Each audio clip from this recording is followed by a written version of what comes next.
श्रीमद् भागवत गीता सार। इस भागवत गीता में मानव के लिए अनमोल वचन है। भगवत गीता में जो श्री कृष्ण ने अर्जुन को उद्देश्य दिया है, इस उद्देश्य को मानव समाज अपना ले तो मानव को कभी दुख का सामना नहीं करना पड़ेगा। हाँ, ये सही है कि सुख दुख आता जाता रहता है, पर हम मानव के लिए कुछ अच्छा विचार सिखा कर जाता है। इस कल्याणकारी भागवत गीता का अनमोल वचन हम सबको समझना चाहिए। नमस्कार मित्रों, आप सबका एक बार फिर से माता का ज्ञान चैनल पर आप सबका स्वागत है। भगवत गीता अध्याय 10 श्लोक 31। पवन पवतांस्मि राम शुष्टभूतामहं जशाना मक्रश्चास्मि स्रोतसांस्मि पुष्प्रिय। पवन पावनमस्मि राम शास्त्र भरितमहंशाना मक्रश्चास्मि स्त्रोत्समस्मि जाह्नवी। पवन वायु पवताम उन सभी से जो पवित्र करता है, अस्मि मैं हूँ, राम शस्त्र भरितम हथियारों के वाहकों में से, अहम मैं हूँ, झाषा नाम समस्त जल विद्याओं में, मकर मगरमच्छ चक्वी, अस्मि मैं हूँ, स्त्रोतसाम बहती हुई नदियों का, अस्मि मैं हूँ, जाह्नवी गंगा। पवन पावनम अस्मि राम शास्त्र भरितम झगड़ाम मकारश्चास्मि स्त्रोतम अस्मि जाह्नवी। अनुवाद, पवित्र करने वालों में मैं वायु हूँ और शस्त्रधारियों में मैं भगवान राम हूँ। जल में रहने वाले प्राणियों में मैं मगरमच्छ हूँ और बहती हुई नदियों में मैं गंगा हूँ। प्रकृति में वायु शुद्धिकरण का कार्य बहुत प्रभावशाली ढंग से करती है। यह शुद्ध जल को जलवाष्प में परिवर्तित करता है। ये पृथ्वी की गंदी गंध को दूर ले जाता है। यह आग को ऑक्सीजन से भरकर जला देता है। इस प्रकार यह प्रकृति का महान शुद्धिकारक है। भगवान राम पृथ्वी पर सबसे शक्तिशाली योद्धा थे और उनका धनुष सबसे घातक हथियार था। फिर भी उन्होंने कभी भी अपनी प्रबल श्रेष्ठता का दुरुपयोग नहीं किया। जब भी उसने अपने हथियार का उपयोग किया, वह केवल अच्छे के लिए ही किया। इस प्रकार वह शस्त्रों का उत्तम स्वामी था। राम भी भगवान के अवतार थे और इस प्रकार श्री कृष्ण उनसे पहचान रखते हैं। गंगा एक पवित्र नदी है जिसकी शुरुआत भगवान के दिव्य चरणों से हुई है। ये दिव्य लोक से पृथ्वी पर अवतरित हुआ। कई महान ऋषियों ने इसके तट पर तपस्या की है, जिससे इसके जल की पवित्रता बढ़ी है। सामान्य जल के विपरीत, यदि गंगा जल को किसी बर्तन में एकत्र किया जाए तो वह वर्षों तक सड़ता नहीं है। ये घटना पहले बहुत स्पष्ट थी, लेकिन आधुनिक समय में गंगा में लाखों गैलन प्रदूषक डाले जाने के कारण इसकी तीव्रता कम हो गई है। भगवद गीता अध्याय 10 श्लोक 32।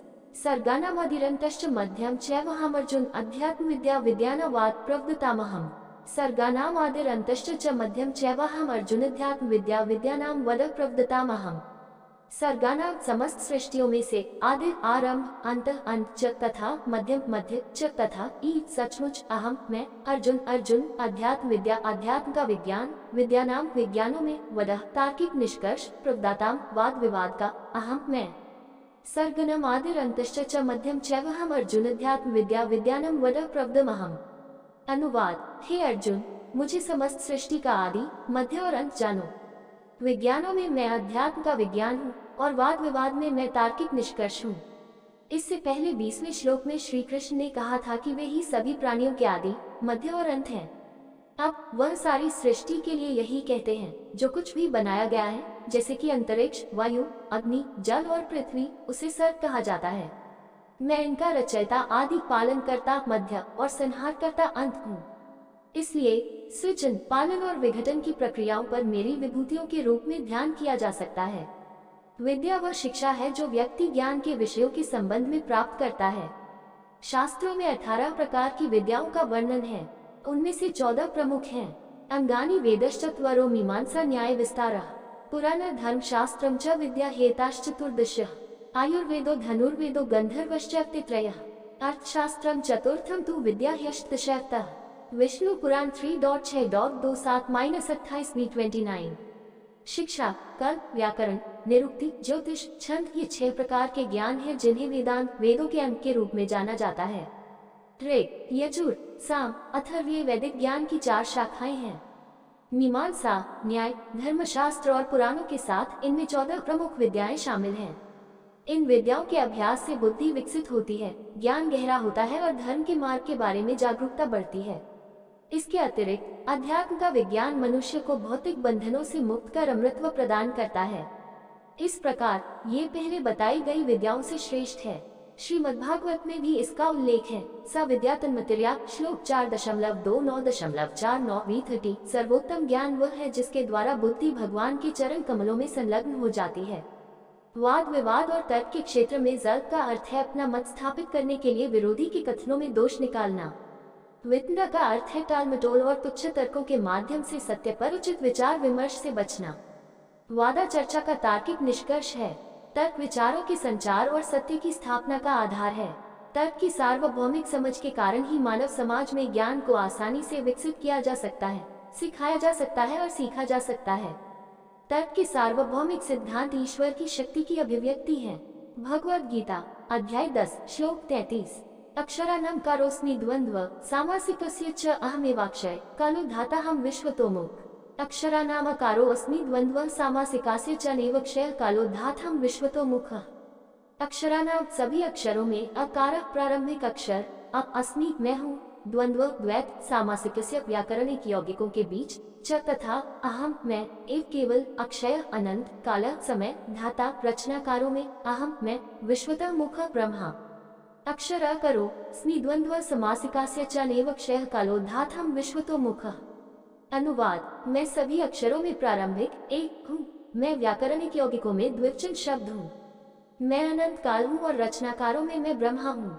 संस्कृत में सभी अक्षर अक के साथ आधे अक्षर को मिलाकर बनते हैं। उदाहरण के लिए का जोड़ा इक्वल्स का के जोड़ा इक्वल्स का। अतः संस्कृत वर्णमाला में अ अक्षर सबसे महत्वपूर्ण है। एक वर्णमाला का पहला स्वर भी है और चूंकि स्वर व्यंजन से पहले लिखे जाते हैं, इसलिए एक बिल्कुल शुरुआत में आता है। हालांकि संस्कृत इतनी प्राचीन भाषा है, फिर भी यह अत्यधिक परिष्कृत और परिमार्जित है। संस्कृत भाषा में एक सामान्य प्रक्रिया शब्दों को जोड़कर यौगिक शब्द बनाना है। जब एक यौगिक शब्द बनाने की प्रक्रिया में दो या दो से अधिक शब्द अपने मामले के अंत को छोड़ देते हैं, तो इसे समास कहा जाता है और परिणामी शब्द को समासापद या यौगिक शब्द कहा जाता है। समास मुख्य रूप से 6 प्रकार के होते हैं। 1 द्वंद्व, 2 बहुब्रीहि, 3 कर्मधारय, 4 तत्पुरुष, 5 द्विगु, 6 अव्ययी भाव। इनमें से द्वंद्व सबसे अच्छा है क्योंकि इसमें दोनों शब्द प्रमुख रहते हैं, जबकि अन्य में या तो एक शब्द अधिक प्रमुख हो जाता है या दोनों शब्द मिलकर तीसरे शब्द का अर्थ देते हैं।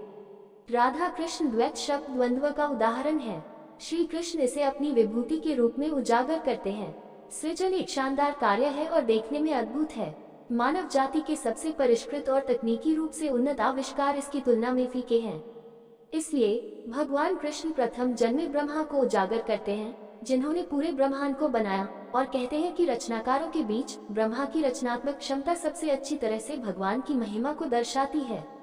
भगवद गीता अध्याय 10 श्लोक 34। मृत्यु सर्वहर्षश्चमुद्भवश्च भविष्यतां कीर्ति श्रीवाच नारिणा स्मृतिर्मेधा धृति क्षमा। मृत्यु सर्वहर्ष चाहम उद्भवश्च च भविष्यतं कीर्ते श्रीवाच नारिणां स्मृतिर्मेधा धृत क्षमा। मृत्यु मृत्यु सर्वहर सर्वभक्षी च तथा अहम मैं, उद्भव उत्पत्ति च तथा भविष्यतम वे चीजें जो अभी होनी है, कीर्ति प्रसिद्धि, श्री ऐश्वर्य, वाक् उत्तम वाणी च तथा नारीनाम स्त्री गुणों में स्मृति स्मृति, मेधा बुद्धि, धृति साहस, क्षमा क्षमा। मृत्यु सर्वहरश्चाहम उद्भवश्च च भविष्यतम कीर्ते शरीर वाक् च नारीना स्मृति मेधा धृत क्षमा। अनुवाद मैं सर्वभक्षी मृत्यु हूँ और मैं उन चीजों का मूल हूँ जो अभी होने वाली है। स्त्रैण गुणों में मैं प्रसिद्धि, समृद्धि, उत्तम वाणी, स्मृति, बुद्धि, साहस और क्षमा हूँ। अंग्रेजी में एक मुहावरा है as sure as death, जिसका जन्म हुआ है उसकी मृत्यु निश्चित है। सारा जीवन अनिवार्य रूप से मृत्यु में समाप्त होता है और इस प्रकार वाक्यांश मृतन। ईश्वर केवल सृजन की शक्ति नहीं है, वह विनाश की शक्ति भी है। वह मृत्यु के रूप में सब कुछ निगल जाता है। जीवन और मृत्यु के चक्र में जो लोग मरते हैं वे फिर से जन्म लेते हैं। श्री कृष्ण कहते हैं कि वह सभी भविष्य के प्राणियों का जनक सिद्धांत भी है। कुछ गुण महिलाओं के व्यक्तित्व में शोभा के रूप में देखे जाते हैं, जबकि अन्य गुण पुरुषों में विशेष रूप से प्रशंसनीय माने जाते हैं। आदर्श रूप से एक सर्वांगीण व्यक्तित्व वह है जिसमें दोनों प्रकार के गुण हों। यहाँ श्री कृष्ण प्रसिद्धि, समृद्धि, उत्तम वाणी, स्मृति, बुद्धि, साहस और क्षमा को उन गुणों के रूप में सूचीबद्ध करते हैं जो महिलाओं को गौरवशाली बनाते हैं। इनमें से पहले 3 गुण बाहर प्रकट होते हैं, जबकि अगले 4 अंदर प्रकट होते हैं। इसके अलावा मानव जाति के पूर्वज प्रजापति दक्ष की 24 बेटियां थीं। इनमें से 5 को सर्वश्रेष्ठ स्त्रियां माना जाता था: कीर्ति, स्मृति, मेधा, धृति और क्षमा। श्री ऋषि भृगु की पुत्री थी। वह ब्रह्मा की पुत्री थी। अपने अपने नाम के अनुरूप ये सातों स्त्रियां इस श्लोक में वर्णित 7 गुणों की अधिष्ठात्री हैं। यहाँ श्री कृष्ण इन गुणों को अपनी विभूतियों के रूप में सूचीबद्ध करते हैं।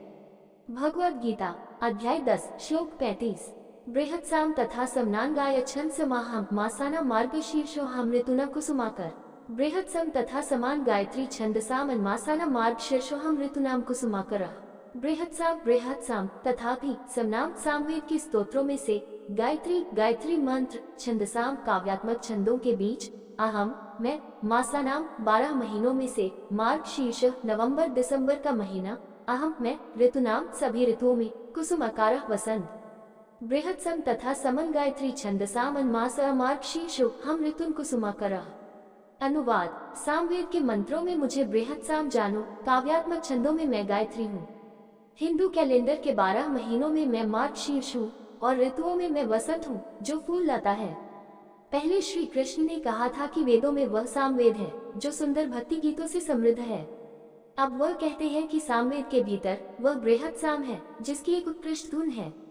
यह आमतौर पर आधी रात को गाया जाता है। अन्य भाषाओं की तरह संस्कृत भाषा में भी कविता लिखने के लिए छंदों और छंदों की विशिष्ट प्रणालियां हैं। वेदों का काव्य कई छंदों में है। इनमें से गायत्री छंद अत्यंत आकर्षक एवं मधुर है। इस मीटर में स्थापित एक प्रसिद्ध मंत्र गायत्री मंत्र है। ये भी एक गहरी अर्थपूर्ण प्रार्थना है।